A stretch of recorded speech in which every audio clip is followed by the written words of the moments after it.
جن کے مذہب کا اساس ہی جعلکاری، جھوٹ، خیانت، غداری پر ہے، ان کو ہر موڑ پر زیادہ سے زیادہ جھوٹ بولنے کی ضرورت ہمیشہ پیش آتی ہے۔ تو انہی سی سلسلے اکاذیب میں ایک بات یہ ہے کہ مولا کے معنی اولا کے ہو ہی نہیں سکتے، اس کے معنی دوست کے ہیں، محبوب کے ہیں۔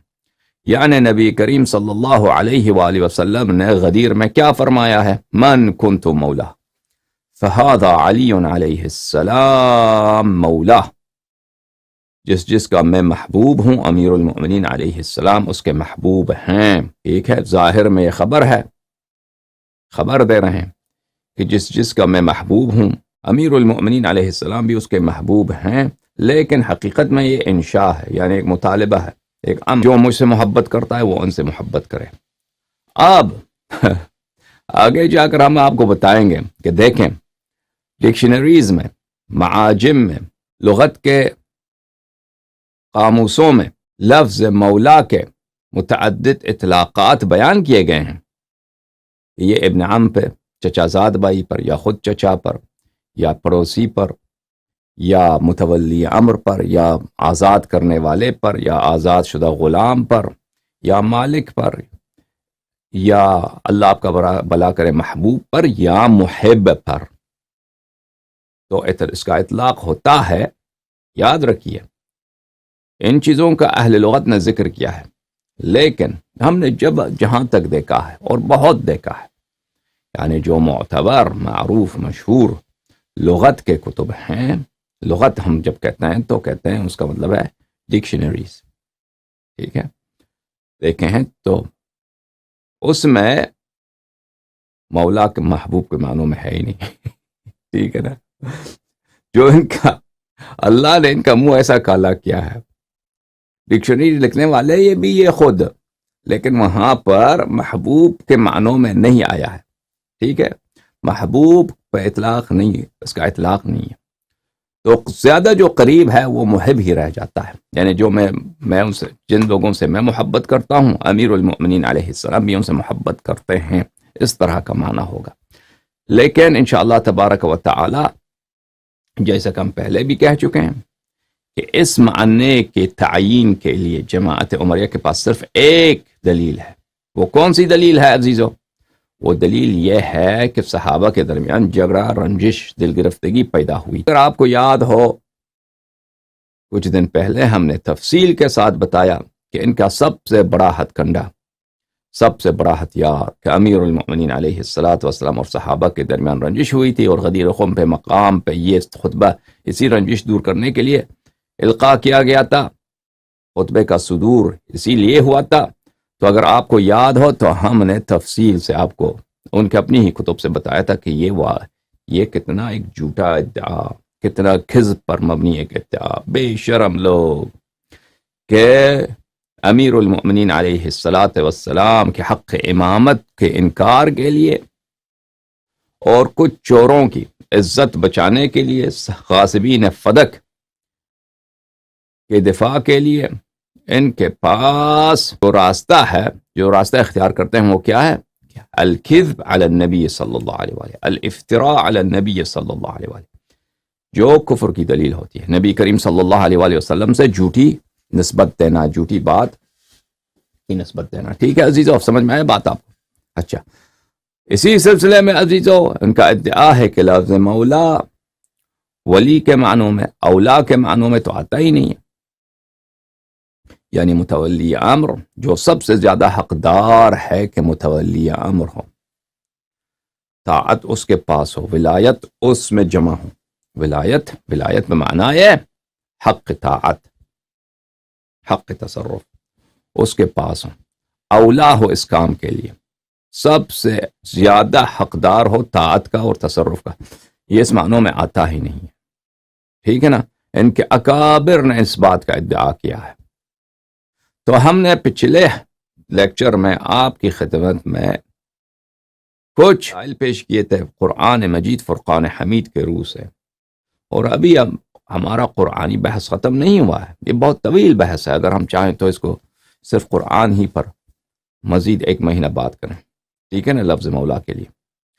لیکن اس جتنا ہم نے آپ کی خدمت میں پیش کیا ہے اس میں کفایت ہے آپ کے لیے، اس میں کفایت ہے، اور اس سے زیادہ بھی آپ میں گنجائش بھی نہیں ہے، بلکہ گنجائش سے زیادہ ہم نے آپ کو مواد دیا گنجائش سے زیادہ ہم نے آپ کو مواد دیا۔ ٹھیک ہے، اب انشاءاللہ تبارک و تعالی ہم نے آپ سے وعدہ کیا تھا کہ قرآن سے، سنت سے، ادب سے، لغت سے ثابت کریں گے کہ لفظ مولا کا مطلب وہی اولا ہے، اولا ہے۔ ٹھیک ہے، اب آتے ہیں سنت کی طرح۔ سنت سے ثابت کرتے ہیں کہ مولا کا مطلب جو حدیث غدیر میں ہے، سنت کی روح سے ثابت کرتے ہیں کہ اس کا مطلب اولا ہے، اس کا مطلب وہی شخص جو طاعت کا حقدار ہے، سب سے احق ہے، اس کا مطلب وہی ہے۔ دیکھیں عزیزو، یہ کتاب ہے سنن سعید ابن منصور، تالیف الحافظ سعید ابن منصور ابن شعبہ الخراسانی المکی، متوفى سنة 227۔ یہ احمد ابن حنبل کے دور کے حافظ اور راوی ہیں، محدث ہیں، اور میرے عزیزو یہ بخاری سے ایک طبقہ پہلے ہیں، بخاری سے سینئر ہیں۔ بخاری کی وفات سنہ 255، ان کی وفات سنہ 227۔ یہ کتاب چھپی ہے دار الکتب العلمیہ میں، جلد کون سا ہے؟ القسم الاول من المجلد الثالث، تیسری جلد کا پہلا حصہ، اور تحقیق کی ہے حبیب الرحمن اعظمی، بر صغیر کے بہت بڑے محدث، انڈیا کے بہت بڑے محدث، چھاپ دار الکتب العلمیہ، بیروت لبنان۔ یہاں پہ ملاحظہ فرمائیے صفحہ نمبر 78 پر، حدیث نمبر 201، احوس بن حکیم عن راشد بن سعد قال قال رسول اللہ صلی اللہ علیہ وآلہ، رسول اللہ صلی اللہ علیہ وآلہ وسلم نے فرمایا، من اسلم علی یدیہ رجل فہو مولا، جو شخص کسی کے ہاتھ پہ اسلام لاتا ہے، ایک شخص کافر ہے، وہ دوسرے شخص کے ہاتھ پہ اسلام لاتا ہے، جو جس شخص کے ہاتھ پہ اسلام لایا ہے، یعنی جس نے اس کو مسلمان بنایا، وہ اس کا مولا ہے، وہ اس کا مولا ہے۔ ٹھیک ہے نا؟ یارثہ، اگر وہ جو ابھی مسلمان ہوا ہے وہ مر جائے تو اس کا ارث کس کو ملے گا؟ اس کا ارث ملے گا اس شخص کو جس نے اس کو مسلمان بنایا تھا۔ وَيَدِي عَنْهُ، اور اگر یہ جس نے جو مسلمان ہوا ہے، یہ شخص کافر تھا، یہ جا کے کسی کو قتل کرتا ہے یا کوئی جنایت کرتا ہے جس کی وجہ سے دیہ دینا پڑتا ہے، جس کی وجہ سے دیہ دینا پڑتا ہے، تو اس کا دیہ بھی وہی دے گا، اس کا مولا دے گا، اس کا مولا دے گا۔ ٹھیک ہے نا؟ تو مولا کا کیا مطلب ہوا یہاں پر؟ مولا ابھی ثابت کریں گے، اس کا مولا کا مطلب ہے اولا، احق الناس بھی، سب سے زیادہ حقدار، سب سے زیادہ اولا یہی شخص ہے جس نے اس کو اس مسلمان بنایا، اس سے اس کو ارث بھی ملے گا، اور اس حقداری کے یہ عالم ہے کہ اگر وہ اس پہ کوئی دیا بھی واجب ہو تو دیا بھی اسی کی طرف سے دیا جائے، وہی دے گا، جو اس کا مولا تھا وہی دیا دے گا۔ ٹھیک ہے؟ اور یہ کوئی غلامی کی بات نہیں ہو رہی کہ اس کا غلام بن گیا ہے، ایک شخص آزاد ہے، مسلمان ہو جاتا ہے تو اس کے لیے یہ حکم ہے ان کے احادیث میں، مخالفین کے احادیث میں۔ ٹھیک ہے نا؟ دوسری جو حدیث ہے میرے عزیزو، دیکھو، احوس ابن حکیم روایت کرتے ہیں راشد ابن سعد سے، سئل رسول اللہ صلی اللہ علیہ وآلہ وسلم عن الرجل يسلم على يدي الرجل قال هو اولى الناس به۔ ہاں ٹھیک ہے نا؟ اسی حدیث کو راشد ابن سعد روایت کرتے ہیں کہ میں نے رسول اللہ صلی اللہ علیہ وآلہ وسلم سے پوچھا، یا رسول اللہ بتائیے کہ ایک شخص دوسرے شخص کے ہاتھ پہ اسلام لاتا ہے، اس کا کیا حکم ہے؟ فرمایا وہ اولی الناس بہ، وہ سب سے حقدار، سب سے زیادہ،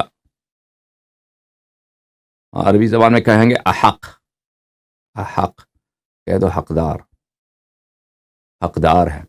یریثہ ویعقل علیہ ویعقل علیہ، وہ اس سے ارث لے گا اور اس سے اس کا دیا بھی یہی دے گا۔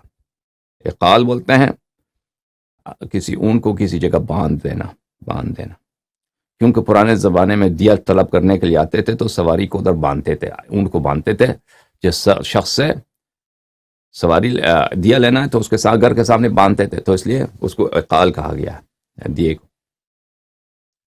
پھر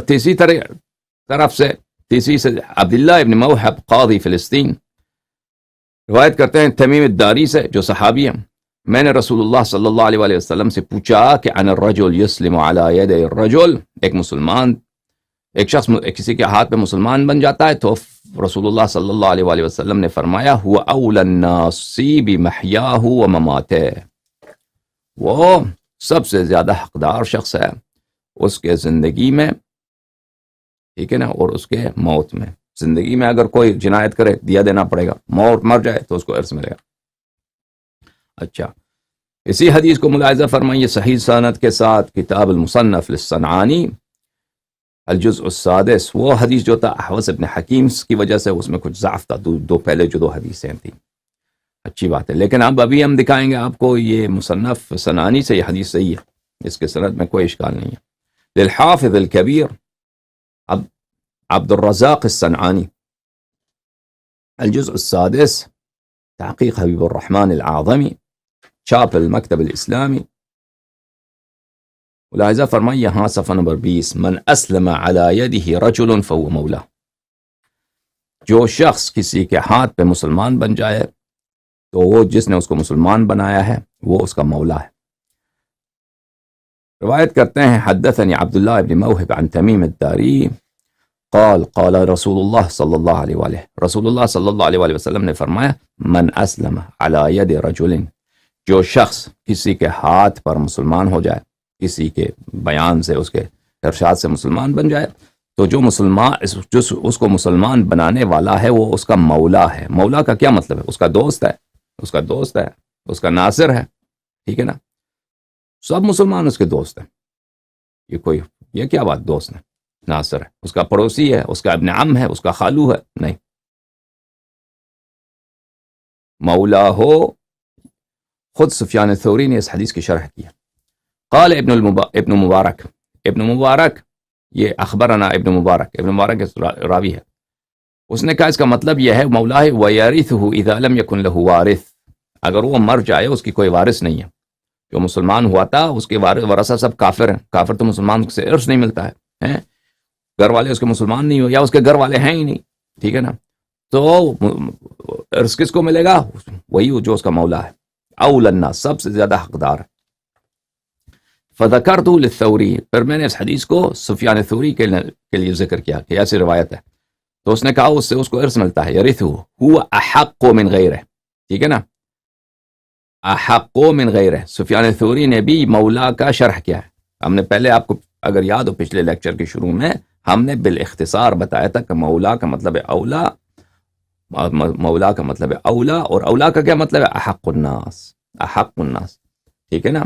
سفیان ثوری نے بھی وہی، یعنی سب سے زیادہ حقدار، سب سے زیادہ حقدار، اس نے بھی وہی شرح کیا۔ اچھا، اب یہ حدیث صحیح ہے یا غیر صحیح ہے؟ ملاحظہ فرمائیے عزیزو، یہ کتاب جمع الجوامع المعروف بالجامع الکبیر للسیوطی المجلد الثامن، یہ جماعت عمریہ کے حدیث کا سب سے بڑا مجموعہ ہے، اس سے بڑا جیسے ہمارے ہاں بحار الانوار ہے سب سے بڑا مجموعہ، جماعت مخالفین کے نزدیک یہ حدیث کا سب سے بڑا مجموعہ، عبد الرحمن السیوطی کی کتاب جمع الجوامع، اس کو جامع کبیر بھی بولتے ہیں، ٹھیک ہے نا۔ المجلد الثامن، چھاپ سنہ 2005 ازہر میں، یہ کتاب چھپی ہے سنہ 2005 ازہر میں، دار السعادہ للطبع۔ اچھا، ملاحظہ فرمائیے ہاں صفحہ نمبر 538 میں حدیث نمبر 20521، من اسلم علی یدیہ رجل فهو مولا، ٹھیک ہے نا، حدیث دکھا چکے ہیں آپ کو۔ اب یعنی عبد الرزاق، یہ اب جو ہے عبد الرزاق الصنعانی کا جو ہے اس کے مخفف ہے، اس کا رمز ہے، ٹھیک ہے نا۔ اس کتاب، یہ حدیث میں نے کہاں سے نقل کیا ہے؟ یہ کتاب میں نے کتاب عبد الرزاق الصنعانی سے نقل کیا ہے۔ وہ شروع میں اس کے مقدمے میں جناب سیوطی اپنے رموز سب بتاتے ہیں کہ میں نے اس کتاب میں اختصار کے لیے، تاکہ مجھے نہ لکھنا پڑے، ہر کتاب کا نام نہ لکھنا پڑے، تو میں نے رموز بتائیں، میں نے رموز کا استفادہ کیا ہے، میرے رموز یہ ہیں۔ تو اب جو ہے، اب کس کو بولتے ہیں؟ عبد الرزاق الصنعانی، اس نے تمیم داری سے نقل کیا، وہ سندہ صحیح، اور اس کی سند بھی صحیح ہے۔ اچھا، اس حدیث میں ایک اشکال کیا ہے حافظ ابن حجر جیسے لوگوں نے، کہ عبداللہ ابن موہب جو ہیں انہوں نے سمیع تمیم داری سے، اس کا سماع نہیں ہے، ملاقات نہیں ہے، تو اس حدیث میں انقطاع ہے۔ ملاحظہ فرمائیے تقریب التہذیب، تألیف الشیخ ابن حجر العسقلانی، چاپ دار الرشید سوریہ حلب میں سن 1991 میں کتاب چھپی ہے. ملاحظہ فرمائیے صفحہ نمبر 325. یہاں پر عبداللہ ابن موہب الشامی ابو خالد قاضی فلسطین عمر ابن عبد العزیز. عمر ابن عبد العزیز جو بنی امیہ کا خلیفہ تھا، اس نے اس کو قاضی بنایا تھا فلسطین میں. ثقۃ، ثقہ ہے، لیکن لم یسمع من تمیم الداری، اس نے تمیم الداری سے نقل نہیں کیا. یہ تابعین کے طبقہ ثالثہ میں سے ہے. اربعہ میز کے اس کے یہ نسائی، ترمذی، ابو داؤد اور ابن ماجہ نے اس کی حدیث نقل کی ہے. جو باقی جو رجال ہیں میرے عزیزو، اس حدیث کی دیکھیں سند میں، یہ کتاب عبد الرزاق المصنف لعبد الرزاق صفحہ نمبر 20. اس میں ایک ہے بھائی عبد الرزاق، یہ تو عبد الرزاق صنعانی، یہ تو بہت نہایت احمد بن حنبل کا استاد ہے، نہایت ہی موثق، ثقہ اور علم کا ایک خزانہ. اچھا، وہ روایت کرتے ہیں ابن مبارک سے. ابن مبارک عبداللہ ابن مبارک ابن واضح الحنظلی، یہ ہیں بخاری، مسلم اور کتب اربعہ کے روات میں سے ہیں. ان کے ثقہ ہونے میں کوئی شک نہیں ہے. وہ روایت کرتے ہیں عبدالعزیز ابن عمر سے. عبدالعزیز ابن عمر ابن عبدالعزیز ابن مروان، بنی امیہ کا ایک آدمی ہے، ٹھیک ہے نا. عبدالعزیز ابن عمر ابن عبدالعزیز ابن مروان، یہ بھی جو ہیں کیا ہیں؟ بخاری، مسلم اور کتب اربعہ کے روات میں سے ہیں. اور وہ روایت کرتے ہیں حدثنی عبداللہ ابن موہب. عبداللہ ابن موہب جو قاضی فلسطین تھا، وہ روایت کرتے ہیں تمیم داری صحابی ہے، ٹھیک ہے نا. تو دوسروں میں کوئی اشکال نہیں ہے، صرف یہ ہے کہ ابن حجر نے ادعا کیا ہے کہ عبداللہ ابن موہب جو ہیں انہوں نے تمیم الداری سے نہیں سنا ہے، لیکن ابن حجر کی یہ بات غلط ہے. احمد ابن حنبل کے بھی نزدیک غلط ہے، اور ابو حاتم رازی کے نزدیک، دونوں نے اس کی تکذیب کیا. ملاحظہ فرمائیے، یہ کتاب کتاب العلل و معرفت الرجال، تالیف احمد ابن محمد ابن حنبل بل علیہ ما علیہ. احمد ابن حنبل کی کتاب العلل، المجلد الثانی، چاپ دار الخانی بالریاض، سنہ 2001 میں چھپی ہے ریاض میں. ملاحظہ فرمائیے صفحہ حدیث نمبر 2901 صفحہ نمبر 431 میں، ٹھیک ہے نا. روایت کرتے ہیں حدثنی ابی، احمد کے بیٹے کہتے ہیں میرے والد احمد نے کہا حدثنی محمد ابن میمون ابو نافر الزعفرانی سنۃ فلان فلان،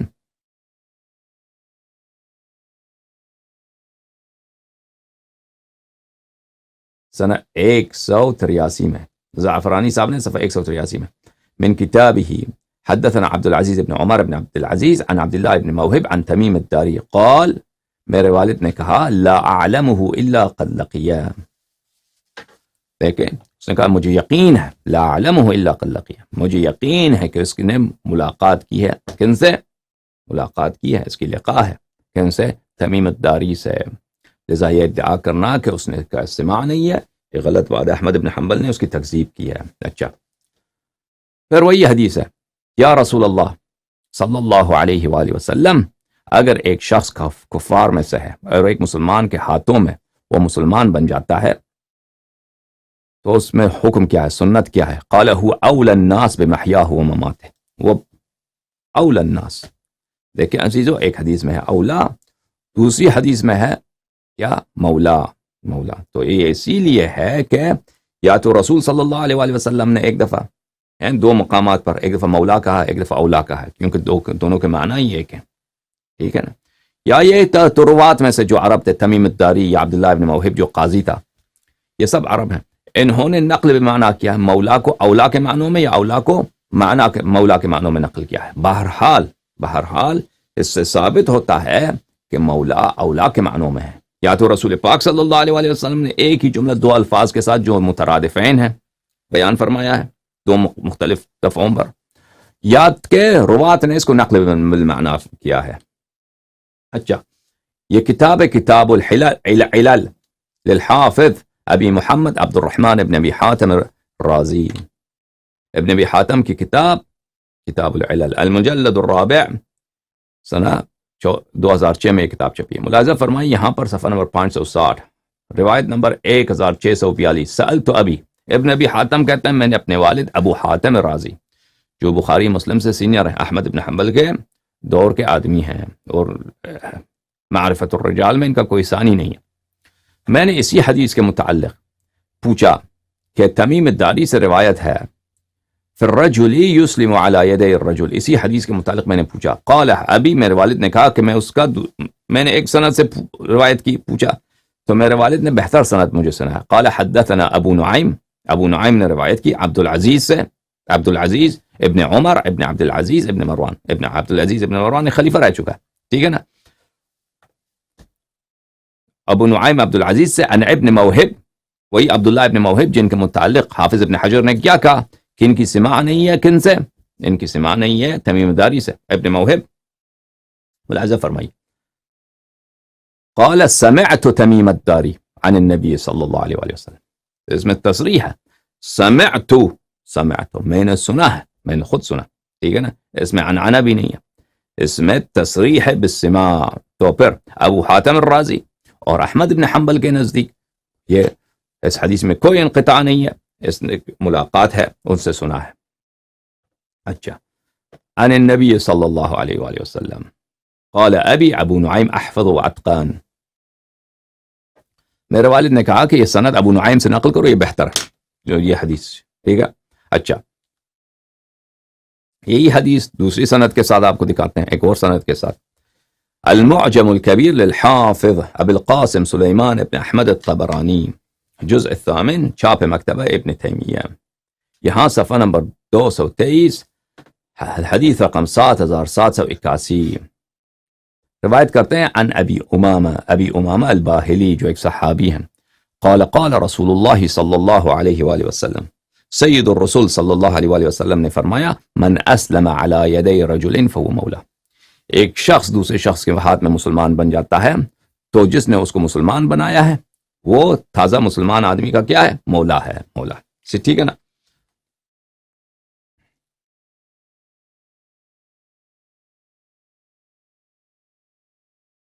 یہ کتاب ہے کتاب اتحاف الخیرۃ المہرہ بزوائد المسانید العشرہ تعلیف الحافظ احمد ابن ابی بکر البوصیری, چاپ دار الوطن, المجلد الثالث, دار الوطن ریاض میں ہے, پبلشرز ہیں ریاض میں, ریاض.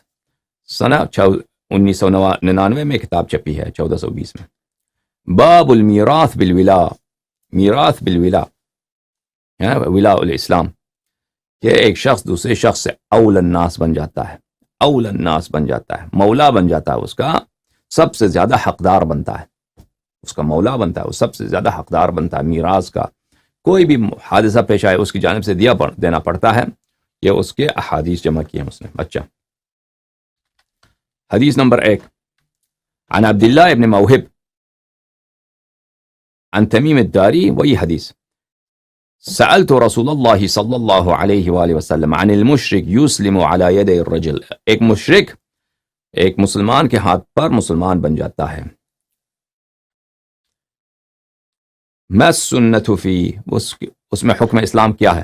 قال هو احق بمحیاہ و مماتہ, وہ احق ہے, ٹھیک ہے نا. مولا ہم نے پہلے کہا تھا نا, اولا ایکولز احق, بتایا تھا نا آپ کو, بتایا تھا نا, مولا اولا احق, ٹھیک ہے. تو یہاں پر لفظ احق ہے کیونکہ ایک معانی ایک ہیں, سب کے معانی ایک ہیں, ٹھیک ہے نا. اگر آپ دقت سے غور سے سنیں ہمارے باتوں کو عزیزوں, یہ باتیں جو ہیں اس میں نکات ہوتے ہیں دقیق, اس میں نکات ہوتے ہیں تیز. دقیق رہیں گے, غور کریں گے تو سمجھ آئے گی, غور مذہب ہی آ جائے گا, غور نہیں کریں گے تو مذہب ہی نہیں آئے گا اور پتہ بھی نہیں چلے گا کہ ہم کیا کہہ رہے ہیں, ٹھیک ہے نا.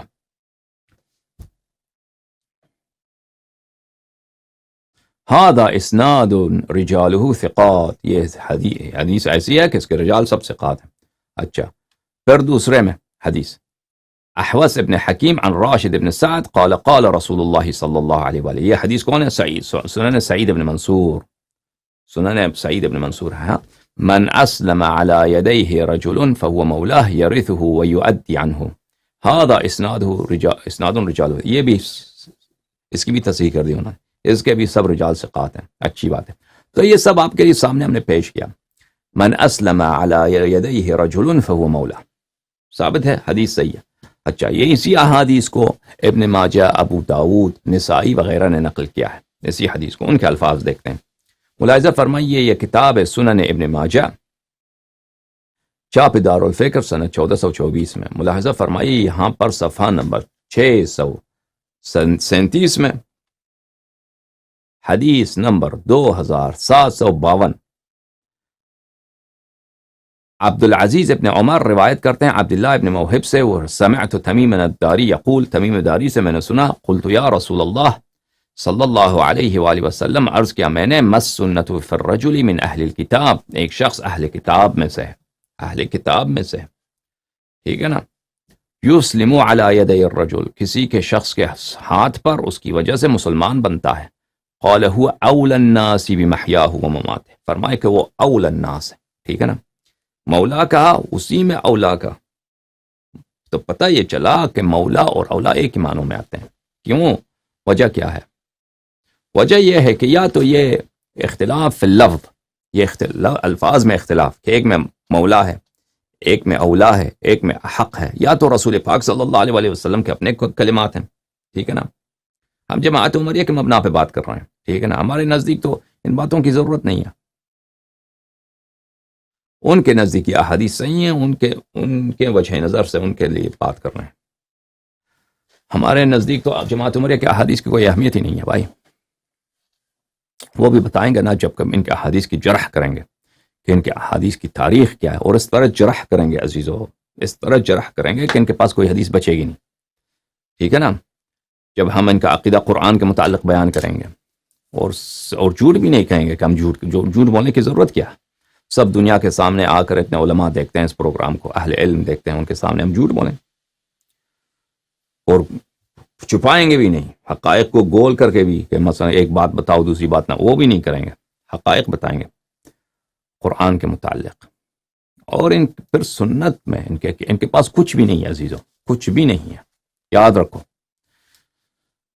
یہ اگر بچے ہیں تو صرف شیعہ علماء کے خاموشی کی وجہ سے، یہ اگر بچے ہیں ان کے پاس کوئی دفاع ہے ہی نہیں، ان کے علماء دفاع نہیں کر سکتے، اہل بیت علیہ السلام اگر مظلوم ہے تو اس کی بڑی وجہ ہم خود ہیں، نصرت کرنے سے ہم نے چھوڑ دیا، عرصے سے نصرت ہی چھوڑ دی، محبت ہی چھوڑ دی ہم نے، زبانی محبت، اس محبت کا جس کا کوئی فائدہ ہی نہیں ہے، ٹھیک ہے نا، وہ محبت جس سے اہل بیت علیہ السلام کو ضرر ہی ضرر پہنچتا ہے، ٹھیک ہے نا، ان کے راہ، ان کے دشمن، ان کے صدیقہ طاہرہ سلام اللہ علیہ کے قاتل غاصبین فدق، ان کی دنیا میں عزت بڑھتی ہے، ایسے محبت سے فائدہ کیا؟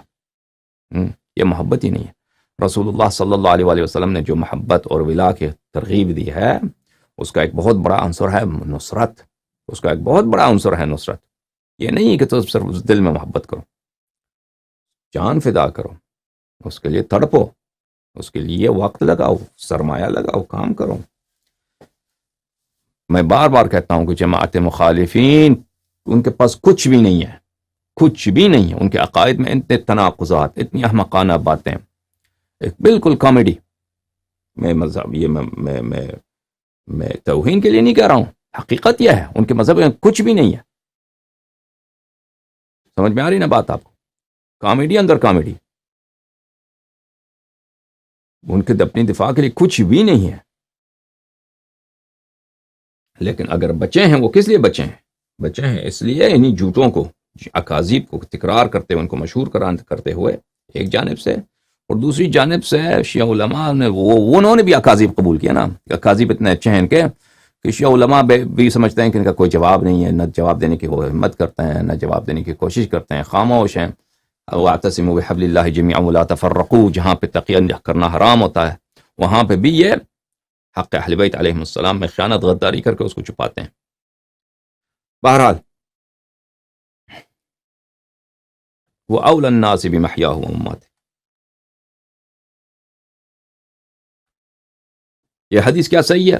یہ صحیح، کتاب صحیح سنن ابن ماجہ، تألیف محمد ناصر الدین الالبانی، المجلد الثانی، چاپ طبع مکتبۃ المعارف بالریاض، سنہ 1997، یہاں پر صفحہ نمبر 379، ٹھیک ہے، وہی حدیث تمیم داری کی حدیث، وہ اول الناس بمحیاہ و مماتہ صحیح حسن صحیح، اس نے کہا کہ صحیح ہے البانی نے۔ یہ کتاب سنن ابی داود، چاپ دار الفکر، تحقیق صدقی جمیل العطار، سنہ 1426 میں ایک کتاب چھپی ہے، صفحہ نمبر 555، باب فی الرجل یسلم علی یدی الرجل، ایک شخص دوسرے کے ہاتھ پہ مسلمان بنتا ہے، وہی حدیث ہے بھائی۔ مس سنت، میں نے عرض کیا یا رسول اللہ صلی اللہ علیہ وآلہ وسلم، ایک شخص دوسرے شخص مسلمان کے ہاتھ پہ مسلمان بن جاتا ہے، قال هو اول الناس بمحیاہ و مماتہ، وہ اس کے زندگی میں اور اس کے موت میں سب سے اولا آدمی ہے، سب سے حقدار آدمی ہے جس نے اس کو مسلمان بنایا۔ تو دوسری صحیح حدیث میں کہ اس کو کیا بنا، اس کا مولا ہے، تو اس پتہ یہ چلا کہ مولا اور اولا ایک ہی معنی ہے۔ صحیح ہے سنن ابی داود، تالیف محمد ناصر الدین الالبانی، ٹھیک ہے نا، وہی حدیث، وہ اول الناس بمحیا و مماتہ حسن صحیح، حدیث حسن بھی ہے، صحیح بھی، ٹھیک ہے۔ اب آئیے مقارنہ کرتے ہیں، قیاس کرتے ہیں دو روایات کا۔ یہ روایت ہے کتاب مصنف کی، مصنف عبد الرزاق، اس کی تصحیح ہم نے ثابت کی ہے، ٹھیک ہے نا، وہ سند ہی ہے کہ دونوں کی سند ہی ہے کہ نا، عبد العزیز ابن عمر، عبداللہ ابن موہب، بلے ان قبیس ابن ثویب، ان ہشام، ان تمیم الداری، یہ سند مختلف ہے، معاف کیجیے، سند مختلف ہیں لیکن دونوں آسانی صحیح ہیں، دونوں تمیم داری سے ہیں، تمیم داری سے ہیں، ٹھیک ہے۔ یا رسول اللہ، قال رسول اللہ صلی اللہ علیہ وآلہ، من اسلم على ید رجل فهو مولاه، ما السنة في الرجل يسلم على يدي الرجل من المسلمين، قال هو اولى الناس بمحیاه ومماته۔ سفیان ثوری نے بھی کہا کہ مولا کا کیا مطلب ہے، احق من غیرہ، ٹھیک ہے نا۔ تو دونوں میں ملاحظہ فرمائیے، ہم نے ثابت کیا سنت سے کہ کیا ہیں میرے عزیزوں، یہ دونوں اگر رسول پاک صلی اللہ علیہ وآلہ وسلم کے جملے ہیں، دونوں الفاظ مختلف الفاظ، تو اس کا پتہ چلتا ہے کہ رسول پاک صلی اللہ علیہ وآلہ وسلم نے کے نزدیک خود ان کی زبان سے ثابت ہوئی کہ کیا ہے، مولا اولا کے معنوں میں آتا ہے۔ لیکن جماعت مخالفین کے نزدیک ایک قاعدہ ہے کہ حدیث جو ہے نقل بالمعنی اس کا جائز ہے، جمہور کے نزدیک حدیث نقل بالمعنی جائز ہے، نقل بالمعنی کہ الفاظ رسول پاک صلی اللہ علیہ وآلہ وسلم کے چھوڑ کر، لیکن وہی الفاظ ان کے الفاظ کو چھوڑ کر اگر کوئی دوسرے الفاظ جو انہی معانی پر دلالت کرتا ہو تو یہ درست ہے، یہ صحیح ہے۔ ملاحظہ فرمائیے یہ کتاب شرح علل الترمذی لابن رجب الحنبلی، تو اگر یہ قاعدہ لے لینا کہ شاید کسی تمیم داری نے یا عبداللہ ابن موہب نے یا عبدالعزیز ابن عمر، ان لوگوں نے نقل بالمعنی کیا ہے، نقل بالمعنی کیا ہے، تو اگر ایسا بھی ہو تو پھر بھی ثابت ہو جاتا ہے کہ مولا اولا کے معنوں میں ہے، کیونکہ یہ جائز نہیں جماعت عمریہ کے نزدیک کہ آپ لفظ حدیث کو چینج کریں جس سے معنی مختلف بن جائیں۔ ملاحظہ فرمائیے کتاب شرح علل الترمذی لابن رجب الحنبلی، ابن رجب الحنبلی بہت بڑے محدث بھی ہیں اور شارح احادیث بھی ہیں، اور انہوں نے بخاری کی شرح بھی کی ہے، اور علل الترمذی خود جو سنن ترمذی کے ابو عیسیٰ لکھنے والے ہیں ان کی کتاب ہے، ان کی کتاب کو انہوں نے شرح کیا۔ اچھا ملاحظہ فرمائیے جزء اول چھاپ مکتبۃ المنار زرقاء اردن میں ایک کتاب چھپی ہے سنہ 1987 میں، الروایت باللفظ والمعنی، قال الترمذی، ترمذی کا کہنا ہے روایت باللفظ والمعنی، روایت ایک دفعہ کرتے ہیں الفاظ کے ساتھ، ٹھیک ہے نا۔ بخاری نے مثلا روایت کرتا ہے کہ صحابہ نے رسول پاک صلی اللہ علیہ وسلم سے کیا کہا، یحجر نستجیر باللہ، یحجرو سے کیا مراد ہے، ہاں وہ حزیان نستجیر باللہ کہہ رہے ہیں، حزیان سے کیا مراد ہے، یعنی بکواس، نستجیر باللہ، ٹھیک ہے نا۔ میں جماعت عمریہ سے کہتا ہوں کہ جو افراد نبی کریم صلی اللہ علیہ وسلم کے حیات میں وہ نبی کریم صلی اللہ علیہ وسلم کو اس طرح گالی دے سکتے ہیں، کفر بک سکتے ہیں، جو بخاری میں موجود ہے، ٹھیک ہے، وہ تو ان کے وفات کے بعد اگر وہ اگر طغیان کر جائیں تو کیا تعجب ہے۔ اچھا ایک لفظ یہ ہے، پھر بخاری دوسری مقام پہ لے کے آتے ہیں اس کو کتاب العلم میں شروع میں کیا کہتا ہے کہ عمر نے کہا غلبہ الوجع وعندنا کتاب اللہ، نبی کریم صلی اللہ علیہ وآلہ وسلم مغلوب وجع ہو گئے، بیماری ان پہ غالب ہے. کیونکہ وہ کہتے ہیں کیونکہ عربوں کا اعتقاد یہ تھا کہ بیماری جب انسان درد حد سے بڑھ جاتا ہے تو انسان ہذیان کہنا شروع ہو جاتا ہے. تو انسان کیا کرتا ہے؟ بکواس کرنا، فضول باتیں، جس باتوں کا کوئی مفہوم مقصد نہیں ہے، وہ غیر قصد کے ایسے ہی بولتا جاتا ہے. ٹھیک ہے نا؟ اس ہوش حواس کھو جاتا ہے تو بات ایک ہی ہے، بات ایک ہی، لیکن چاہے بکواس کہہ دو، چاہے کہہ دو کہ وہ مغلوب وجہ ہے، وہ اس کے عقل پہ، اس کو عقل کھو چکا ہے بیماری کی وجہ سے، بات اسی لیے کر رہا ہے. بات دونوں کی ایک ہے، لیکن اس نے الفاظ بدل دیے، نقل بالمعنی کیا، عمر کی عزت کو بچانے کے لیے. ٹھیک ہے نا؟ بہرحال ترمذی کہتے ہیں فَأَمَّا مَنْ أَقَامَ الْإِسْنَادَ وَحَفِظَهُ وَغَيَّرَ اللَّفْظ. ایک دفعہ ہم روایت کرتے ہیں لفظ کے ساتھ، دوسری دفعہ معنی، روایت بالمعنی کرتے ہیں، لفظ نہیں، الفاظ چھوڑتے ہیں، اپنے الفاظ لاتے ہیں. نبی کریم صلی اللہ علیہ وآلہ وسلم کے الفاظ چھوڑ دیے، اپنے الفاظ لگا دیے، نقل بالمعنی. ترمذی فرماتے ہیں فَأَمَّا مَنْ أَقَامَ الْإِسْنَادَ وَحَفِظَهُ وَغَيَّرَ اللَّفْظ. جو شخص سند کو ذکر کرتا ہے، سند کو ذکر کرتا ہے، سند حفظ کرتا ہے، لیکن لفظ حدیث بدل دیتا ہے، لفظ حدیث کو الفاظ اپنے لے کے آتا ہے، کسی بھی مصلحت کے بنا پر، کسی بھی وجہ سے وہ لفظ جو نبی کریم صلی اللہ علیہ وآلہ وسلم نے استفادہ کیے تھے، استعمال کیے تھے، وہ لفظ نہیں لاتے، لیکن وہی کو نقل بالمعنی کرتا ہے. مثلا فہو مولاہ کی جگہ لے کے بولتا ہے کیا، وہ اول الناس بہ، وہ اول الناس بحیاتہ ومماتہ، اس طرح کہتا ہے. فإن هذا واسع عند اہل العلم، یہ ایک جائز امر ہے اہل علم کے نزدیک. اذا لم يتغیر به المعنی، یہ جائز ہے بشرط، اس کی ایک شرط ہے کہ معنی چینج نہ ہو، معنی وہی رہے، معنی وہی رہے، لیکن لفظ چینج کر دیں. اگر معنی بھی چینج کر دیں تو وہ تو پھر جھوٹ ہے نا، وہ تو پھر خیانت ہے. پھر وہ اسی کے شرح میں ابن رجب حنبلی نقل کرتے ہیں، واثلہ ابن اسقع سے، تابعین میں سے ہیں، اذا حدثناکم علی المعنی فحسبکم. ٹھیک ہے نا؟ کہ واثلہ ابن اسقع نے کہا کہ اذا حدثناکم علی المعنی فحسبکم، کہ اگر ہم نقل بالمعنی بھی کر دیں تو آپ کے لیے کافی ہے، یہ حدیث کرنے کے لیے کافی ہے. محمد ابن سیرین جو انہوں نے کئی ایک صحابہ سے نقل کیے ہیں، بہت سارے صحابہ سے ملے ہیں. محمد ابن سیرین تابعین میں سے ہیں. اچھا، محمد ابن سیرین فرماتے ہیں قال كنت اسمع من 10 اللفظ مختلف والمعنى واحد. میں 10 مختلف اصحاب سے ایک ہی حدیث نقل کرتا تھا، سنتا تھا.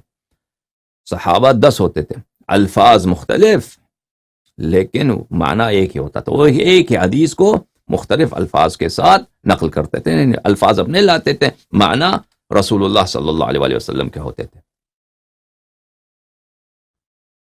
اچھا، اگلے صفحہ نمبر 428 میں فَأَمَّا الرِّوَايَةُ بِلَفْظٍ آخر لا يختل به المعنى فهو الذي ذكر الترمذي جوازه عند اہل العلم. کہتے ہیں کہ ہم کیوں کہتے ہیں کہ کس طرح لفظ تغییر کرنے، لفظ بدلنے کی اجازت دیتے ہیں، اس وقت کہ اس سے معنی مختل نہ ہو. معنی اگر چینج ہو جائے حدیث کے تو پھر جائز نہیں ہے.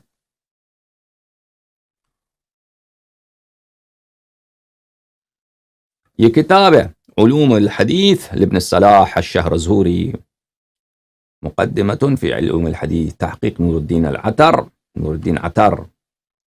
یہاں پہ صفحہ نمبر 213. یہ نہایت ہی اہم کتاب ہے علوم حدیث میں، سب سے شاید کلیدی کتاب یہی ہے، اساسی کتاب جماعت مخالفین کی یہی ہے، مقدمہ ابن صلاح. اور اس کی شروح کتنے زیادہ ہیں، ابن حجر کے ایک سے زیادہ شروح ہیں، دوسرے بہت سارے بڑے بڑے محدثین نے اس پہ شروح لکھے ہیں. اچھا، الخامس اذا اراد روایت ما سمعه على معناه دون لفظه فان لم يكن عالما عارفا بالالفاظ ومقاصدها خبيرا بما يحيل معانيها بصيرا بمقادير التفاوت بينها فلا خلاف انه لا يجوز ذلك. اگر ایک شخص نقل بالمعنی کرنا چاہتا ہے، نقل بالمعنی کرنا چاہتا ہے، ٹھیک ہے نا، حدیث اللفظ چھوڑتا ہے، نقل بالمعنی کرنا چاہتا ہے تو اس کا شرط یہ ہے کہ اس کو خبیر بالالفاظ ہونا چاہیے، سب الفاظ کا پتہ ہونا چاہیے، عالم ہونا چاہیے کہ جو لفظ میں چھوڑتا ہوں اس کی جگہ دوسرے لفظ لاتا ہوں وہ اسی معنی کو، اسی مقصد کو، اسی مطلب کو وہ ادا کرتا ہے، افادہ کرتا ہے۔ اگر اس چیز پہ آگاہی نہیں رکھتا، اس چیز پہ اس کو علم نہیں ہے، اس بات کی معرفت نہیں ہے اس کو، تو پھر اس کے لیے بلا شک و بلا ریب جائز نہیں ہے، ٹھیک ہے نا۔ اور پھر یہ کافی تفصیل سے اگلے صفحے میں وہ کافی تفصیل سے ذکر کرتا ہے کہ اس کے لیے علم شرط ہے کہ جو اس لفظ حدیث ایک ہے اس لفظ کو چھوڑ کر آپ دوسری لفظ لاتے ہیں تو اس کی شرط یہ ہے کہ آپ کو اچھی طرح اطمینان ہونی چاہیے کہ دونوں ایک ہی معنی پر ہیں، دونوں کے معنی ایک ہیں۔ اگر معانی مختلف ہیں تو پھر آپ لفظ چینج نہیں کر سکتے۔ یہ کتاب اصول السرخسی جو احناف کے نزدیک نہایت ہی اہم کتاب ہے اصول فقہ میں، اور سرخسی کا جو فروع میں کتاب ہے، فقہ میں کتاب ہے، وہ احناف کے نزدیک نہایت ہی اہم ہے۔ 29 جلد کی کتاب ہے سرخسی کی کتاب فقہ میں۔ یہ اس سے پہلے فقہ سے پہلے ان کے پاس ایک اصول ہے، اصول فقہ، اچھا، اصول السرخسی، چاپ دار الکتب العلمیہ جزء اول۔ یہاں پر ملاحظہ فرمائیے صفحہ نمبر 355 میں فرماتے ہیں وقال جمہور العلماء مراعاة اللفظ في النقل اولا ويجوز النقل بالمعنى بعد حسن الضبط على تفصیل نذکره، ٹھیک ہے نا۔ فرماتے ہیں کہ جمہور علماء کے نزدیک لفظ حدیث کو بلفظ ہی نقل کرنا یہ اولا ہے، یہ متعین ہے، یہ حق ہے کہ انسان یہ کام کرے، یہ زیادہ بہتر ہے۔ لیکن اگر نقل بالمعنی بھی کریں تو بعد حسن الضبط، اچھی طرح انسان کو حسن ضبط ہو تو اس کے لیے جائز ہے، اس کے لیے ایک تفصیل ہے۔ تفصیل کیا ہے عزیزوں؟ پھر وہ بہت تفصیل دیتے ہیں کہ خبر اس معنی میں نص ہے، یا اس معنی میں ظاہر ہے، یا اس معنی میں کیا ہے، متشابہ ہے، اس کی تفصیل دیتے ہیں۔ اگر نص ہے تو جائز ہے، اگر ظاہر بھی ہے تو جائز ہے، لیکن اگر متشابہ ہے کسی معنی میں، حدیث کے 2-3 معنی بنتے ہیں، میں پتہ نہیں چلتا کون سا معنی ہے، تو پھر آپ کو اجازت نہیں ہے کہ الفاظ چینج کریں، دوسرے الفاظ لے کے آئیں، کیونکہ وہ پتہ ہی نہیں چلتا کہ مقصود و مراد کیا ہے، ٹھیک ہے نا۔ تو پھر آپ جو ہیں وہی الفاظ لے کے آئیں۔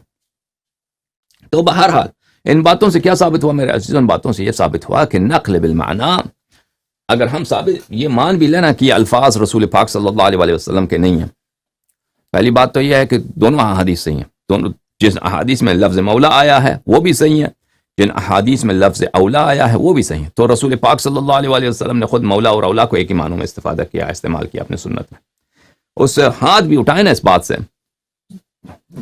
تنازل بھی کر دیں تو کہنے کہ چلیں ہو سکتا ہے کہ روات صحابہ ان لوگوں نے، تابعین ان لوگوں نے چینج کیا، تو اس کا بھی شرط یہی ہے، کہ دونوں کے الفاظ ایک جیسے ہوں۔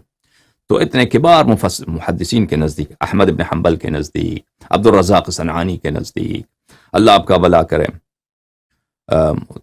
ترمذی کے نزدیک، ابو داؤد، ان کے سب کے نزدیک مولا اولا کے معنوں میں ہے ان حدیث میں۔ سمجھ میں آئی نا بات آپ کو؟ اچھا، ایک اور احادیث کا مجموعہ آپ کی خدمت میں پیش کرتے ہیں جس میں لفظ مولا اولا کے معنوں میں، متولی امر کے معنوں میں آیا ہے۔ یہ کتاب ہے موسوعۃ الحدیثیہ مسند احمد بن حنبل، جلد نمبر 40، چھاپ مؤسسۃ الرسالہ، سنہ 2001 میں کتاب چھپی ہے۔ یہاں پر صفحہ نمبر 243 میں ملاحظہ فرمائیے، عن عروہ عن عائشہ، عروہ روایت کرتے ہیں عائشہ سے، اذا نکحت المرأة بغیر امر مولاها فنکاحها باطل فنکاحها باطل فنکاحها باطل۔ اگر کوئی عورت اپنے مولا کے حکم کے بغیر، اپنے مولا کے حکم کے بغیر نکاح کرتی ہے، اپنے مولا کے حکم کے بغیر نکاح کرتی ہے، ٹھیک ہے نا، فنکاحها باطل، بس اس کا نکاح باطل ہے، اس کا نکاح باطل ہے، اس عورت کا نکاح باطل ہے۔ فَإِنْ أَصَابَهَا فَلَهَا مَهْرُهَا بِمَا أَصَابَ مِنْهَا، اگر اس شخص نے اس کے ساتھ ہم بستری کی ہے تو نکاح تو باطل ہے، لیکن اس کا مہر دینا ہوگا، اس کو مہر، اس کا حق، اس عورت کا حق بنتا ہے کیونکہ اس کے ساتھ ہم بستری کی ہے۔ فَإِنِ اشْتَجَرُوا، اگر ان میں مخالفت پیش آیا جائے، فَالسُّلْطَانُ وَلِيُّ مَنْ لَا وَلِيَّ لَهُ، تو پھر ان کو حاکم وقت سے رجوع کرنا پڑے گا، کیونکہ جس کا کوئی ولی نہیں ہے، جس کا کوئی متولی امر نہیں ہے، تو اس کا متولی امر کون ہے؟ بادشاہ سلامت، حاکم وقت ہے۔ تو یہاں پر عزیزو اگر کوئی اور حدیث بھی نہ ہو ہمارے پاس، اور یہ حدیث کیا ہے؟ حدیث کیا ہے؟ نمبر 1 ملاحظہ فرمائیے، شعیب الارناؤط کہتے ہیں حدیث صحیح وصححہ، یہ حدیث صحیح ہے۔ اس حدیث کی تصحیح ہے ابن معین نے، ابو عوانہ نے، ابن خزیمہ نے، ابن حبان نے، حاکم نے، بیہقی نے۔ تو یہ حدیث نہایت ہی صحت پہ کے درجے پہ ہے، حدیث صحیح ہے، ٹھیک ہے۔ اگر ہمارے پاس کوئی اور حدیث نہ بھی ہونا عزیزو، اذا نکحت المرأة بغیر امر مولاها، اگر کوئی عورت اپنے مولا کے امر کے بغیر نکاح کرے، اگر مولا کا امر ہم محبوب کے معنوں میں لیتے ہیں یا محب کے معنوں میں، یعنی اس نے کوئی عورت نکاح کر دے اپنے معشوق، اپنے عاشق کے حکم کے بغیر، تو کیا ہوگا؟ اس کا نکاح باطل ہے۔ تو یہ تو کوئی نہیں کہتا نا کہ عورتوں کو اپنے شادی کرنے کے لیے بوائے فرینڈ کی کہاں رشتہ ہو رہا ہے بھائی، اجازت کس سے لو؟ ہاں، کالج میں جس سے آپ نے سیٹنگ کیا تھا، یا گلی کوچے میں جس سے وہ سیٹنگ ہے، اس سے آپ جو اجازت لے لیں، بوائے فرینڈ سے اجازت لے لیں، یا جو واٹس ایپ پہ جس سے وہ ملاقات ہوتی ہے اس سے آپ اجازت لے لیں۔ یہ تو کوئی نہیں کہتا نا۔ مولا کا کیا مطلب ہے یہاں پر؟ مولا وہی جو اولا بالطاعہ ہے، اولا بالطاعہ ہے، جو حقدار ہے، جو حقدار ہے کہ اس کی اجازت لیا جائے۔ باپ ہے تو باپ، جد ہے یعنی دادا ہے تو دادا، ان کی اجازت لیا جائے، ٹھیک ہے نا، جو اس کی ولی ہے، ولی ہے۔ یہ کتاب ہے السنن الکبریٰ لأحمد ابن شعیب النسائی بتحقیق شعیب الارناؤط، چھاپ مؤسسۃ الرسالہ الجزء الخامس، جو سنہ 2001 میں چھپی ہے، صفحہ نمبر 179 میں، حدیث نمبر 5373۔ زہری عروہ سے، عروہ عائشہ سے، عائشہ کہتی ہیں کہ رسول اللہ صلی اللہ علیہ وآلہ وسلم صلی اللہ علیہ وآلہ وسلم صلی اللہ علیہ وآلہ وسلم نے فرمایا، ایما امرأۃ، کوئی بھی عورت ہو، نکحت بغیر امر مولاہا، اپنے مولا یعنی جو اس کا ولی ہے، جو حقدار ہے اس بات کا کہ اس کی طاعت کیا جائے، اس کے بغیر نکاح کرے، فإنما نکاحها باطل، اس کی نکاح باطل ہے، اس کی نکاح باطل ہے، ٹھیک ہے نا۔ ایما امرأۃ، اور یہ ضروری نہیں ہے کہ وہ عورت کنیز ہو، کنیز ہو تو مالک کے امر کو، کنیز نہیں ہے تو آزاد بھی ہے نا، کسی کی بیٹی ہے، کسی کی پوتی ہے تو اپنے باپ سے اجازت لے لے، باپ نہیں ہے تو دادا سے اجازت لے لے، ٹھیک ہے نا، اجازت لے کر اس کو نکاح کرنا ہوگا۔ بھلے وَإِنَّمَا الَّذِي أَعْطَاهَا بِمَا اسْتَحَلَّ مِنْهَا، اگر اس نے مہر دیا ہے، جس سے نکاح ہوئی تھی، نکاح تو باطل ہے، نکاح ہے ہی نہیں، اس نے اس کو کچھ پیسے دیے تھے مہر کے طور پر، تو وہ عورت کا حق ہے، وہ واپس نہیں لے سکتا وہ شخص، کیونکہ اس نے اس کے ساتھ کیا ہم بستری کیا، تو وہ عورت کا حق بنتا ہے، اس لیے کہ اس نے اس کے فرج پر، اس نے اس کے شرمگاہ کو پہ جو ہے وہ تصرف کیا ہے۔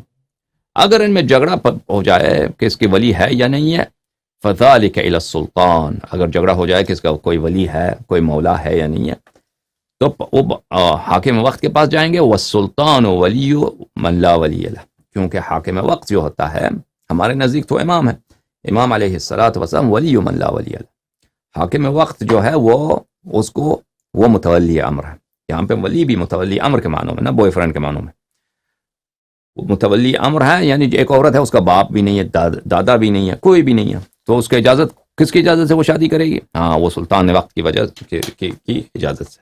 اوکے، اسی مقدار پہ اکتفا کرتے ہیں میرے عزیزوں کہ ہم نے ثابت کیا آپ کے لیے کہ حدیث میں مولا اولا کے معنوں میں، ولی امر کے معنوں میں، جس کے ہاتھ میں اختیار ہے کسی بات کا، اس کے معنوں میں اس کا، اور سب سے زیادہ حقدار وہی ہے، حق ہے، اس کے معنوں میں ہم نے ثابت کیا، الحمدللہ رب العالمین۔ اب انشاءاللہ تبارک و تعالی لغت اور ادب میں اگلے لیکچر میں انشاءاللہ آپ کی خدمت میں پیش کرتے ہیں گے۔